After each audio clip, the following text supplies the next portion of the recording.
Chaque personne a sa propre expérience et vit des choses différentes. Moi, pour ma part, j'expulsais 1 à 2 fois par nuit. Et puis ensuite, j'ai eu une phase de 14 cérémonies où je ne vomissais plus du tout parce que je crois que j'avais déjà beaucoup nettoyé. Mais ce qui est très drôle, c'est qu'une fois que vous avez nettoyé pour vous, le chaman est vraiment systémique puisque vous nettoyez également pour votre entourage. J'ai vraiment eu des visions parfois où je comprenais que je nettoyais également ma famille. Oui, et des tristesses, des colères. C'est là qu'on rejoint une notion transpersonnelle que des gens comme Jung avaient déjà perçue. Exactement. À savoir qu'en accédant à une forme d'inconscient collectif, on peut réinformer quelque part les autres parce que nous sommes reliés par ce même plan. Exactement.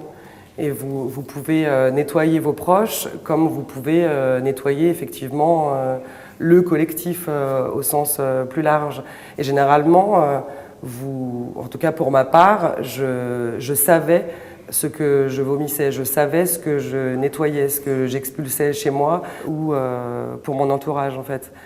Et c'est toute la sophistication en fait de cette médecine. Et elle est vraiment très puissante puisque elle vous permet de manière assez rapide à la fois de prendre conscience de vos failles, de vos travers ou de vos colères, de toutes ces énergies négatives et en même temps d'aider vos proches à s'en libérer également. C'est incroyable. Je crois qu'en passant 10 ans sur un divan, il y a beaucoup de choses sur lesquelles j'aurais jamais mis le doigt parce que je ne le soupçonnais absolument pas. Alors il y a une exploration intérieure, j'imagine, puisque vous êtes en état de, on peut appeler ça de la transe, je pense. Oui, c'est ça, c'est une transe. En étant en transe, vous avez une perception de vos difficultés psychologiques, psychosomatiques, c'est ce que vous nous avez dit tout à l'heure. Mais en même temps, vous nous avez dit que c'est très euphorisant, puisque ça fait monter la sérotonine, si je me souviens bien. Oui, euphorisant. Mais je veux dire, ça veut dire, est-ce qu'on contemple toute sa misère dans la joie? Ouais, ça peut être, on peut le résumer un petit peu comme ça. Parce que ça peut être sinistre de voir toutes les psychoses, les névroses remonter, ça peut être profondément sinistre. Non, mais en fait, ça se fait avec joie. Il y a des cérémonies qui sont très dures, où on n'est absolument pas dans la joie, mais on sait que ces cérémonies qui sont plus difficiles que les autres sont pour atteindre un mieux-être. Donc il faut accepter tout ce qui vient. Là encore, je parle pour moi parce que je sais que d'autres personnes ont eu beaucoup de difficultés, beaucoup de douleurs, beaucoup de souffrances durant plusieurs cérémonies.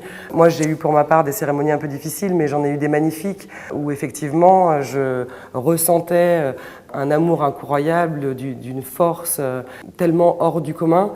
Je sentais également le lien qui m'unissait aux autres personnes au sein de la cérémonie.